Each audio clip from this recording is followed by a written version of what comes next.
تو دین کی تبلیغ کے اعتبار سے جب ہم حضرت صلی اللہ علیہ وسلم کے احوال پر غور کرتے ہیں تو دو چیزیں ہمارے سامنے آتی ہیں۔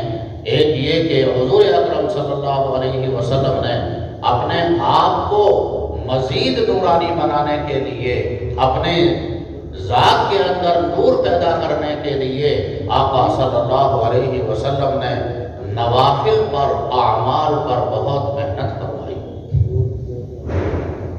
آپ کی محنت کا یہ حال تھا۔ آپ کے سامنے روایات ہیں، آقا صلی اللہ علیہ وسلم تہجد کے لیے کھڑے ہوتے، ایک ایک رکعت میں کئی پارے پڑھتے جاتے تھے۔ سورہ بقرہ، سورہ آل عمران وغیرہ کئی پارے ایک ایک رکعت کے اندر۔ طویل قیام ہے، طویل رکوع ہے، طویل قومہ ہے، طویل سجدہ ہے۔ صحابہ رضی اللہ تعالیٰ عنہم کہتے ہیں کہ بڑے بڑے قوی صحابہ بھی حضور صلی اللہ علیہ وسلم کا ساتھ دینے سے عاجز ہو جاتے تھے، اور صحابہ فرماتے ہیں کہ حضرت صلی اللہ علیہ وسلم عبادت کے لیے اس قدر مجاہدہ فرماتے کہ ہم لوگوں کو حضور صلی اللہ علیہ وسلم کے حالت پر ترس آیا کرتا تھا۔ ترمذی شریف کے اندر روایت ہے، حضور اکرم صلی اللہ علیہ وسلم تہجد کی نماز پڑھتے، آپ کا تہجد طویل ہوتا، حتیٰ تورمت قدمہ، یہاں تک کہ حضرت صلی اللہ علیہ وسلم کے قدم مبارک پر ورم آ جایا کرتا تھا۔ صحابہ کہتے ہیں، صحابہ نے عرض کیا، لمن تتکلف هذا وقد غفر اللہ لك ما تقدم من ذنبك وما تأخر۔ یا رسول اللہ صلی اللہ علیہ وسلم، آپ اتنا مجاہدہ کیوں فرماتے ہیں، اتنا تکلف کیوں فرماتے ہیں؟ آپ کے تو اللہ نے اگلے پچھلے گناہ معاف فرما دیے ہیں، آپ تو بخشائے ہیں، آپ کو اس قدر نفلی عبادت میں بھی مجاہدے کی کیا ضرورت ہے؟ لما تتکلف هذا وقد غفر اللہ لك ما تقدم من ذنبك وما تأخر۔ اللہ نے آپ کے اگلے پچھلے گناہ معاف فرما دیے ہیں۔ کیا معنی؟ حضرت صلی اللہ علیہ وسلم تو معصوم تھے، پھر گناہوں کے معاف ہونے کے معنی کیا ہیں؟ کئی جوابات اس کے دیے گئے ہیں۔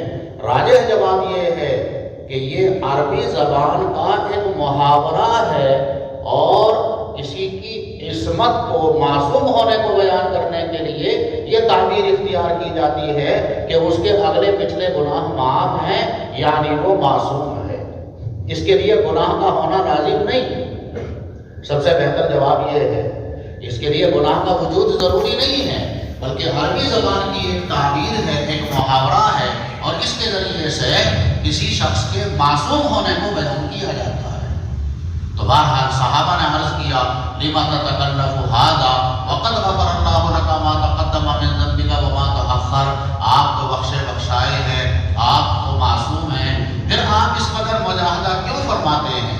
قال افلا اکون عبدا شکورا۔ فرمایا آقا صلی اللہ علیہ وسلم نے، کیا میں اللہ کا شکر گزار بندہ نہ بنوں؟ معنی یہ ہے کہ عبادت جو ہوتی ہے ہمیشہ اس لیے نہیں ہوتی کہ اس سے گناہ معاف ہوں، بلکہ عبادت کا اصل مقصد ہے اللہ کا شکر ادا کرنا۔ علامہ قاسانی صاحب بدائع الصنائع نے لکھا ہے، ادلہ اربعہ سے نماز کا ثبوت بیان کرتے ہوئے قیاس سے جب انہوں نے نماز کو ثابت کیا تو اس میں نقطے کی ایک بات یہ لکھی کہ اللہ تعالیٰ شانہ کی نعمتیں بندوں کے اوپر بے شمار ہیں، ہر آن ہیں، لہذا عقل کا قیاس کا تقاضا یہ ہے کہ بندہ اللہ کی عبادت اپنے تمام اعضاء و جوارح سے، اندر کے جو اعضاء ہیں یعنی قلب سے بھی اللہ کی عبادت کرے، اور جو ظاہری اعضاء و جوارح ہیں ان سے بھی اللہ کی عبادت کرے، ان سے بھی اللہ کا شکر ادا کرے۔ نماز کے علاوہ جو باقی عبادات ہیں، اور کوئی عبادت ایسی نہیں ہے کہ آنے واحد میں باطن اور ظاہر سے اللہ کا شکر ادا ہو اور عبادت ہو۔ نماز ایک ایسی عبادت ہے کہ نماز میں حضور قلب کا بھی حکم ہے، بندہ حضور قلب کے ساتھ نماز پڑھے اور اپنے اعضاء و جوارح کو بھی اللہ کی طرف متوجہ رکھے۔ یہ اللہ کا نعمتوں کا شکر ادا کرنا مقصد ہوتا ہے۔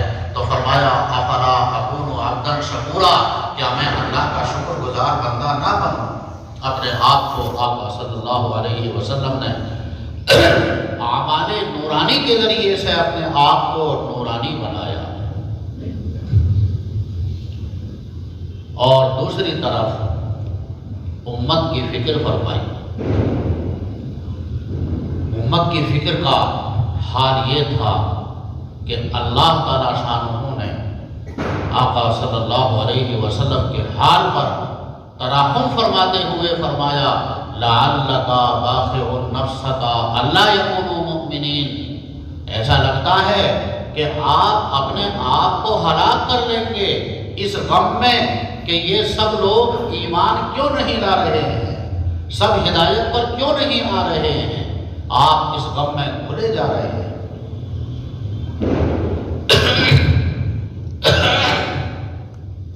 فرماتے ہیں صحابہ، آپ علیہ السلام کی صفت بیان کرتے ہوئے کانا حزینا دائم الفکر، حضور اکرم صلی اللہ علیہ وسلم اکثر اوقات رنجیدہ غمگین رہا کرتے تھے، فکر مند رہا کرتے تھے، جیسے کوئی آدمی گہرے سوچ کے اندر ہو، گہرے سوچ میں رہتے تھے، رنجیدہ اور غمگین رہتے تھے۔ کاہے کا غم تھا؟ کوئی روپیہ پیسہ کا غم تھا؟ نہیں۔ کفار مکہ نے جب تنگ دستی کا طعنہ دیا اور کوئی طعنہ تو وہ نہیں دے سکے۔ آقا صلی اللہ علیہ وسلم کے 2 لقب مشہور تھے زمانے جاہلیت میں بھی، جبکہ ابھی آپ کو نبوت نہیں ملی تھی، اس وقت میں بھی مخالفین کے درمیان حضور اکرم صلی اللہ علیہ وسلم کے 2 لقب مشہور تھے، ایک امین ہونا اور ایک صادق ہونا، سچا ہونا۔ اور کوئی طعنہ تو نہیں دے سکے، یہ طعنہ دیا وَقَالُوا لَوْلَا نُزِّلَ هَذَا الْقُرْآنُ عَلَىٰ رَجُلٍ مِّنَ الْقَرْيَتَيْنِ عَظِيمٍ۔ یہ 2 بستیاں مکہ مکرمہ اور طائف، ان کے اندر بڑے بڑے مالدار لوگ موجود ہیں، قرآن نازل ہونا ہی تھا تو کسی مالدار کے اوپر قرآن نازل کیوں نہیں ہوا؟ حضور صلی اللہ علیہ وسلم کے لیے ان لوگوں نے کہا کہ یہ تو نادار ہیں، تنگ دست ہیں، ان کے پاس تو کچھ مال و دولت نہیں ہے، ان کے اوپر قرآن کیوں نازل ہوا؟ اللہ نے جبرائیل علیہ السلام کو بھیجا آپ علیہ السلام کی دلداری کے لیے، اور اللہ نے کہلوایا آپ فرمائیں یہ آپ کو فقر کا طعنہ دے رہے ہیں، تنگ دستی کا طعنہ دے رہے ہیں، آپ فرمائیں تو بطحاء مکہ مکرمہ کے جنگلات کو آپ کے لیے سونے کا بنا دیا جائے۔ لیکن فرمایا آقا صلی اللہ علیہ وسلم نے نہیں، میں یہ نہیں چاہتا، میں تو یہ چاہتا ہوں کہ ایک وقت کھانے کے لیے ملے، اللہ کا شکر ادا کروں، ایک وقت نہ ملے تاکہ میں صبر کروں۔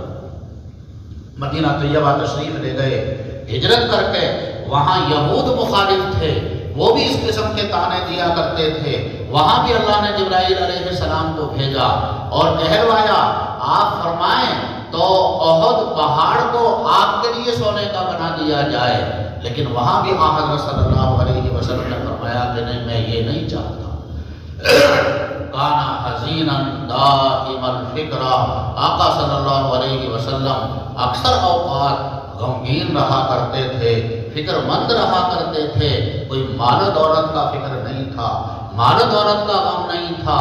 جب حضرت صلی اللہ علیہ وسلم نے کلمے کی دعوت شروع فرمائی اور اللہ کے عذاب سے لوگوں کو ڈرایا، اور یہ اپنے خاندان کے قبیلے کے لوگ، ان کے علاوہ بھی سب جب مخالف ہو گئے اور انہوں نے طرح طرح کے ہتھ کنڈے اختیار کیے کہ کسی طرح سے حضور اکرم صلی اللہ علیہ وسلم اپنی بات کو واپس لے لیں، لیکن جب ان کو کامیابی نہیں ملی تو انہوں نے اپنے کچھ نمائندے بھیجے اور یہ کہلوایا حضور اکرم صلی اللہ علیہ وسلم سے کہ اگر آپ کو مال و دولت چاہیے، ہم آپ کو اتنا مال دے دیں کہ آپ سے بڑا مالدار یہاں کوئی نہیں ہوگا، اور اگر آپ کو کوئی حسین اور نوجوان لڑکیاں چاہیے تو جس لڑکی اور جس نوجوان حسین عورت کے بارے میں آپ فرمائیں گے، ہم ایسی عورتیں آپ کو دے دیں گے۔ لیکن آپ اپنی بات سے رک جائیے اور یہ بات آپ مت پیش کیجئے۔ لیکن حضور اکرم صلی اللہ علیہ وسلم نے فرمایا میرا مقصد نہ عورتیں ہیں، نہ ہی میرا مقصد مال ہے، میرا مقصد تو یہ ہے کہ لوگ ایک اللہ کی عبادت پر آ جائیں۔ کانا حزینا دائم الفکرہ، یہ تھے حضرت صلی اللہ علیہ وسلم کے اوصاف تبلیغ دین کے اعتبار سے۔ عزیزو بھائیو، مجھے عرض کرنا یہ ہے، طویل بات نہیں کرنی، عرض کرنا مجھے یہ ہے، العلماء ورثۃ الانبیاء، علماء انبیاء علیہ السلام کے وارث ہیں۔ الحمدللہ علماء انبیاء علیہ السلام کے وارث ہیں، لیکن اس کے ساتھ ساتھ ہمیں اپنا محاسبہ کرنا چاہیے، ہم وارث کہلانے کے حقدار ہیں یا نہیں ہیں۔ لائق وارث کا جو کام ہے اور لائق وارث کا جو منصوبہ ہونا چاہیے، اس کی جو صفت ہونی چاہیے، وہ صفات ہمارے اندر پائی جا رہی ہیں یا نہیں پائی جا رہی ہیں۔ دوستو عزیزو، یہ ہماری اپنے گھر کے اندر کی بات ہے۔ ہمارے اندر جب ہم اپنا محاسبہ کرتے ہیں، اور سب سے پہلا مخاطب میں اپنے آپ کو بناتا ہوں، اللہ مجھے توفیق عطا فرمائے، ہماری ہر چیز میں کمزوری ہے، ہمارے علم کے اندر بھی کمزوری ہے، ہمارے اعمال کے اندر بھی کمزوری ہے، فرائض اور واجبات کو لے دے کر ادا کر لیتے ہیں، اور نوافل کے لیے نفل ہی تو ہے، نوافل کا اہتمام نہیں کرتے عام طور پر۔